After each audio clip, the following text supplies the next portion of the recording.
All right, so the camp is split as far as reversing type 2 diabetes. So you have this one program, and this is a very popular program. It's out there in the world, it's out there globally. Internet is booming. It's called Mastering Diabetes, okay? Now, the Mastering Diabetes group, they say high carbs, low fat. Okay, now we also have another group that says, and this is everybody else, Dr. Furman, I mean, people at the Cleveland Clinic, everywhere else, they say very low carbs and high fat. But at the same time, they still are unaware of, well, I understand both camps, but I still don't know what to eat.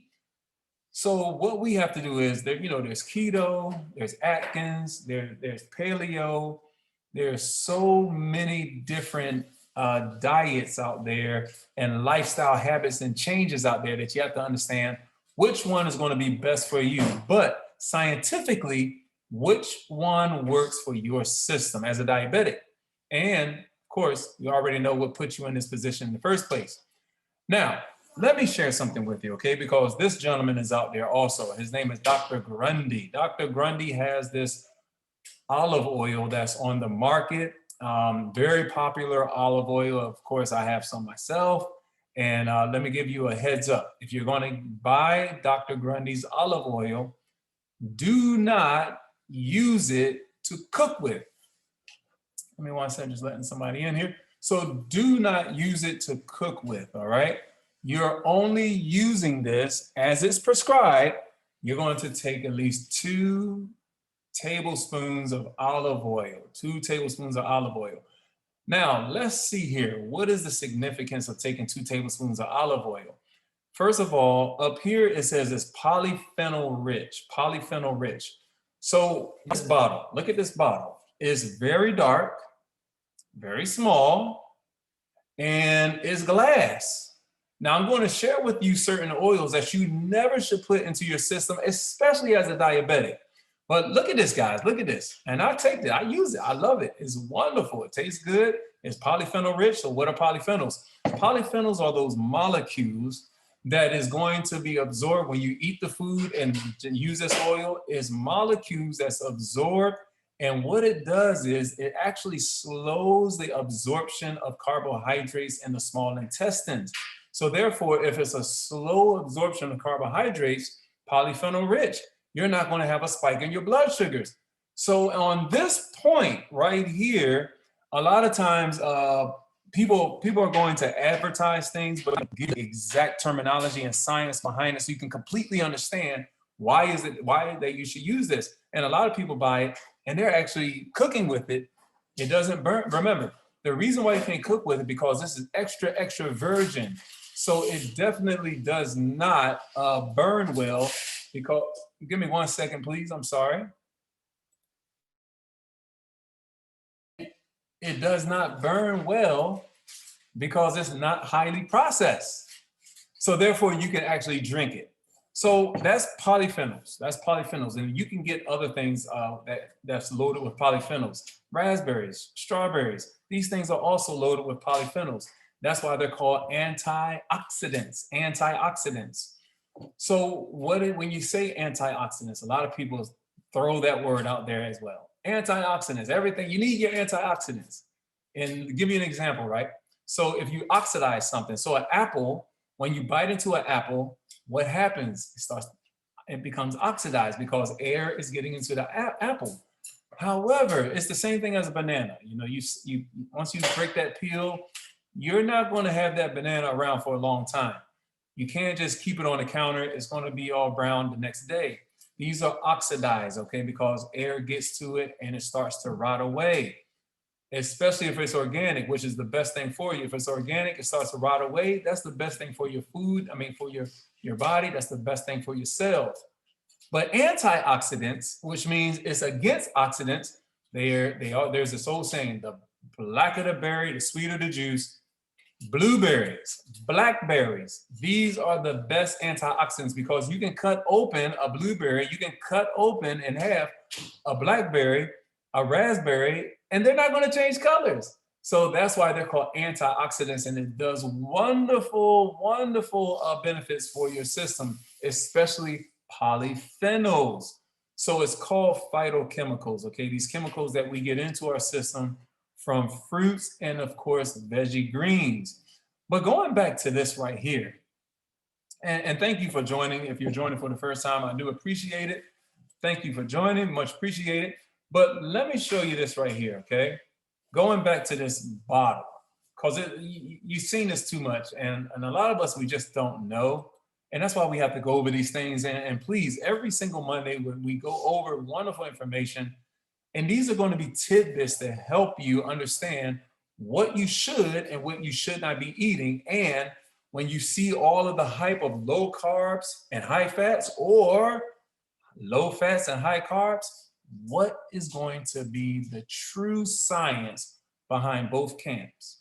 Yes, everybody wants you to reverse your type 2 diabetes, but what is going to be the best for you and your system? And scientifically, where are we going to lean toward? So let's look at this right here. Let's look at this right here. Canola oil, don't even look at it if you go into the store. Like if you see it in the store, don't even look at it. That's why you have anybody ever seen an organic canola oil? No, you haven't. You've seen organic olive oil, extra virgin cold pressed. You've seen organic coconut oil, extra virgin cold pressed, but you never seen organic canola oil. There's a reason why, because it's hydrogenated. Off the bat, bad for you, right there. And we're going to break down the chemical bonding and the double bonding a little bit later. So look at this: Crisco, pure vegetable oil, you have peanut oil, safflower oil. All of these are not good for the human body. Now, there's two specific reasons why, and why you see this in the dark bottle and you see these right here, plastic, and always you see long lines, aisles of coconut oil and safflower oil and peanut oil. And they're very less expensive, very cheap, highly less expensive compared to the coconut oil or the avocado oil or the flaxseed oil or the chia seed oil. So the reason why these are no good, and you shouldn't even look at them when you go into the store, I don't even want you to put that in your thoughts, is because when you cold press, when you press the olives, there's two things that you have going on for you. This is a monounsaturated fat, which means it has one double bond. But then, of course, you have polyunsaturated, like your flaxseed oil and your chia seed oil. Now, they're very good for your system. However, canola oil is not necessarily the saturated fat. It's the demand that you're placing on your body, or especially on your liver, that's pumping out more fat into your system.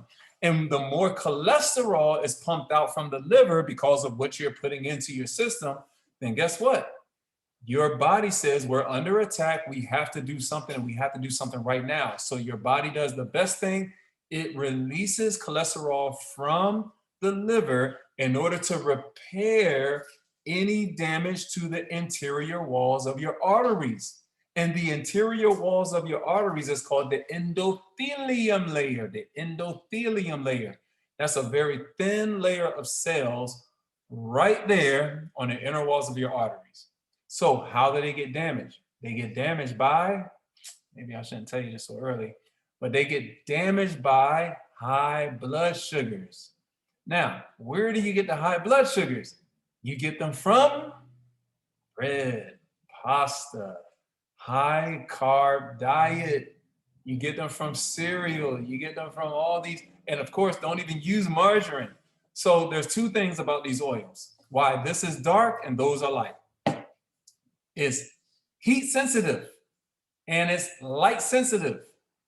So once you extract the oil from the olive, once you extract the oil from the coconut, once you extract the oil from the chia seed or the flax seed, hey, once you extract it from the fish, which, that's another issue. So we already know that, you're going to get alpha-linoleic acid, and then it's going to turn to EPA, which is also going to turn to DHA. But these oils right here, there's no extracting. It's highly processed with chemical engineering products and different machinery, and it's in a plastic, so it's already rancid. It went rancid way before it was even completely processed. That's why they're in clear bottles, and that's why they're in plastic. So we don't want this. This is something that you don't want, you know, especially if it sits in a store. The stores, sometimes stores are hot in there, and of course the plastic that can turn into a carcinogen. We don't want none of this stuff. Now, always remember, dark and glass. Dark bottle because it's light sensitive and it's heat sensitive. So when you drink this, 2 tablespoons as recommended by Dr. Grundy, maybe 1 in the morning, 1 in the evening, what's going to happen is the more you take it in, especially in the morning, you go outside. Now that you have that good monounsaturated fat, which is cold pressed, you have that good monounsaturated fat.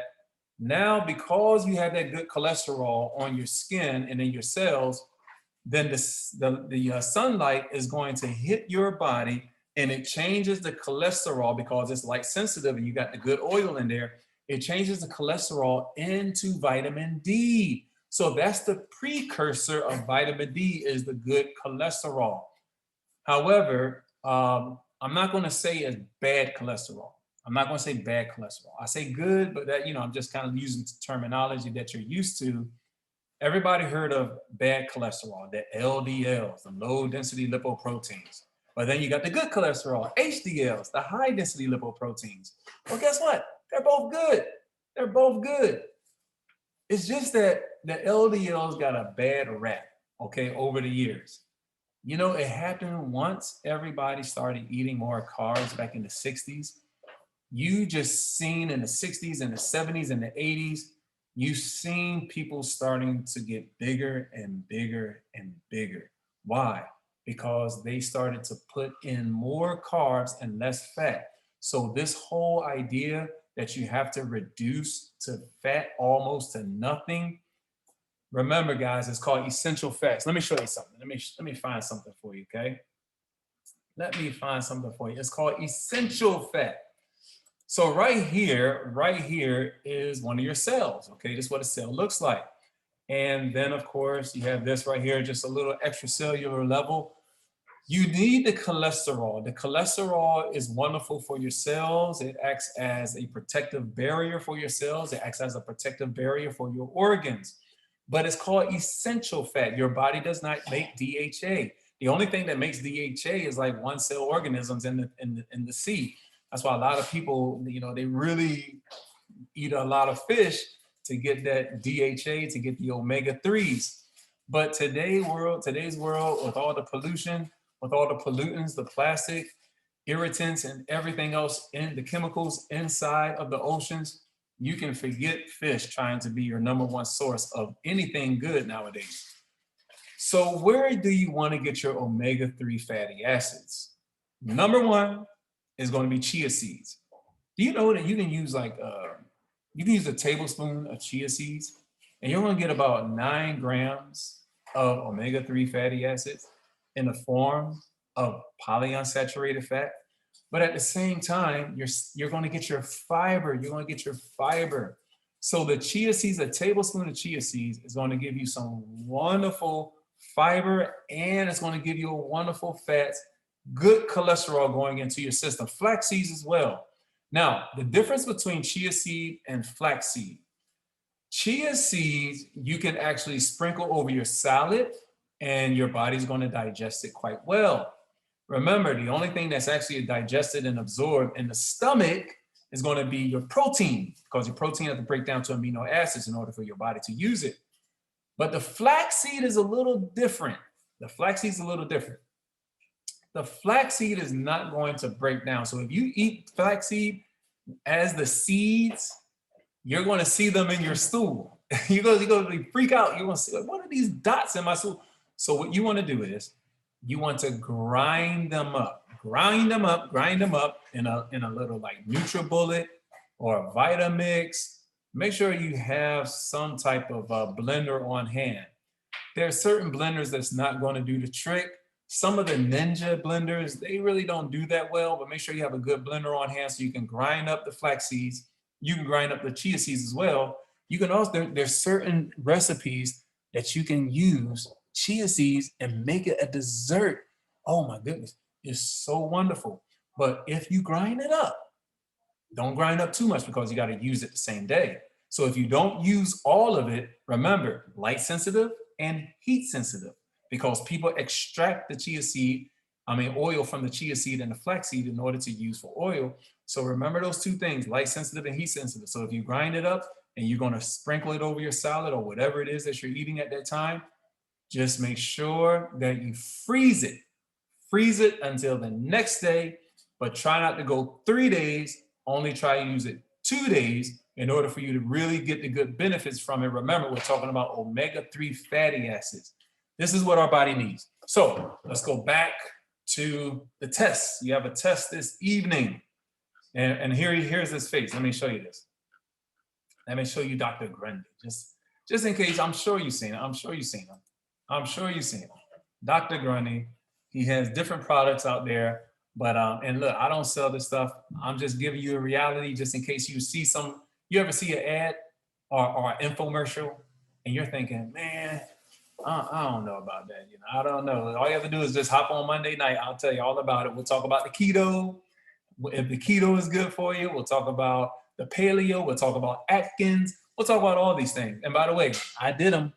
I'll share my results at another time.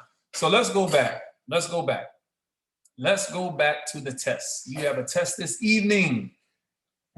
Are you going to pass the test? Let me see. Here it is.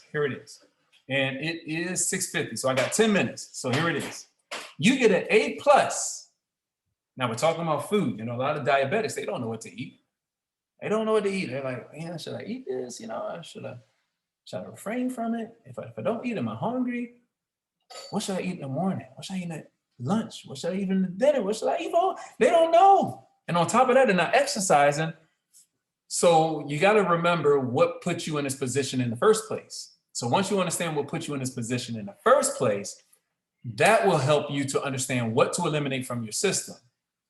Now, I do have a program. It's a cleansing program. It's an all interactive, video interactive program that's going to help you understand how to retrain your system, how to rejuvenate your lungs, your kidneys, and the channels of eliminations, which is your kidneys, your lungs, your skin, your hair, all these channels of elimination you're going to use to release the toxins because there's too much buildup. Remember, diabetics, they suffer from two things, toxicity and deficiency. I got a video on that, but we're actually going to go over that probably next Monday. So A+, grains, rice, corn, quinoa, kamut, oats, barley, etc. Now, fruits, vegetables, root vegetables. What are root vegetables? You already know. Root in the ground. Leafy green vegetables, kale, collards, chard, etc., and legumes. All right. According to this list, this is more so, and don't take offense, but this is more so people without sickness and disease. People without sickness and disease. So what you want to take away from this list, try to take it easy on the rice, take it easy on the corn, take it easy on the oats, take it easy on the quinoa. Now, they're wonderful. The quinoa, especially, quinoa is a wonderful grain. It is going to give you a lot of protein. So let's look at grains, okay? So we have grains, legumes, we have seeds, and we have nuts, okay? Now, grains like oats, let's use oats for example. So when we talk about grains in the form of oats, high protein, but high carbs. High protein, high carbs. Where's the fat? High protein, high carbs. So then you have, let's go to legumes. Let's go to legumes, okay? I don't think I have legumes in here. Oh yes, it's all the way at the bottom. So then you have legumes. So what are we saying, legumes? What's the difference between a grain and a legume? A legume, we're talking chia seeds, we're talking lentils, okay? So if you talk about legumes, not chia seeds, but garbanzo beans. Garbanzo beans or chickpeas and lentils, some of my favorite. When you're talking about legumes, they are moderate carbs, you know, so you can do legumes, high protein, moderate carbs, okay? Not too high, not too low, just very moderate, right there in the medium level, okay? So you can do the legumes, but the thing is, doing the legumes, a lot of people eat rice and beans, rice and beans, rice and beans. There's an issue about eating rice and beans, too much. You can do it like once a week, but the rice you may want to relax on. The legumes, yes, it's a thumbs up, or you can do it with some quinoa, but that's a grain also. So legumes are moderate, but it's at the same time high in protein, which is good. So if you're going to do legumes, cut out. If you're going to do legumes one day, just don't do the grains and just do the legumes. All right. Then we go to the next category, which is seeds. Now, what seeds are we talking about? I just gave you 2 of them, but there's certain that I put onto my salad, and I'm gonna tell you which ones they are. Pumpkin seeds, wonderful for your system. Sesame seeds, beautiful for your system, especially your arteries if you're suffering from atherosclerosis. Chia seeds, of course, and flax seeds. So the seeds are very low in carbs. That's why you can sprinkle them on your salad. Very low in carbs, and they are great for fats and omega-3 fatty acids and fiber. Great for fats and fiber. Give me 1 second, please. All right, I do apologize. All right, so let's go to, so again, leafy green vegetables all day. All day, leafy green vegetables all day. I know you're thinking, oh man, I don't want to eat greens all day and every day. Well, listen, do you want to stay diabetic? You want to get off of it? You know, this is just something that you're going to really get on as far as a reversal. And then once you start to see everything start to normalize by itself, now you can introduce different things into your system. But there's a key to it. There's a key to it because we didn't get into the healthier fats. We didn't get to the healthier fats. Very, very important. You got to get your fats. They're called essential. You have essential fats, you have essential protein, but one thing that you don't have essential, you don't have essential carbs. Where's the essential carbs? So here we go. That's an A+. So if you're doing this, okay, that's an A+. A+. Outside of it, how extreme your issue is, there are certain things that you got to stay off. If you want an A, look at this. Puffed whole grains, oil-free chips and crackers, whole grain bread, nuts, seeds, avocados, and etc. All right, now listen to this, okay? Listen to this. So there's this thing called roti. So there's a culture, the Indian culture, they eat what is called roti, all right? And roti is like a bread that they make, and it's so good. It's so good. You got 2 things, okay? You got flaxseed flour, and you also have almond flour. And that is wonderful. So when you see this, oil-free chips and crackers, I'm not telling you to go out and just get some white bleached flour or make some crackers.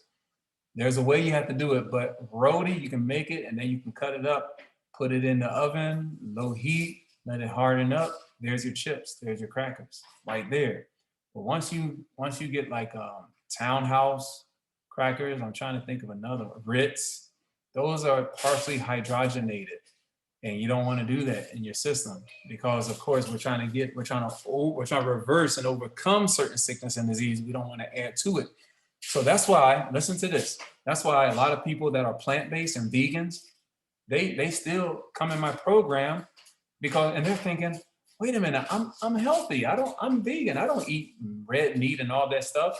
But yet they come down with sickness and disease. There's a reason for that. There's a reason for that. But we'll talk about it another time. So look at this. Look at this. Whole grain bread, nuts, seeds, avocados, etc.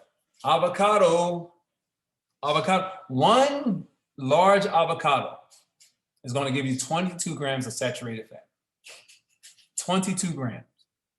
So right there, there's your healthy fat. At the same time, it's going to give you minimum fiber, but it's going to give you that wonderful fat that your body needs.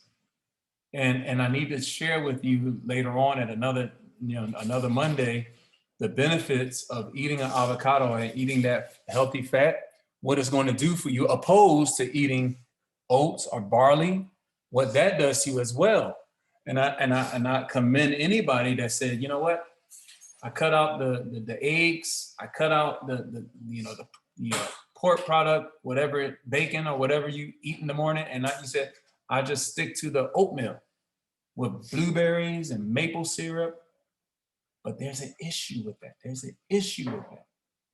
And we're going to get to that issue at another time. I want to thank everybody for joining this evening. We will pick up next Monday. I'm going to stop my recording so we can answer questions, comments, or concerns. So give me 1 second here.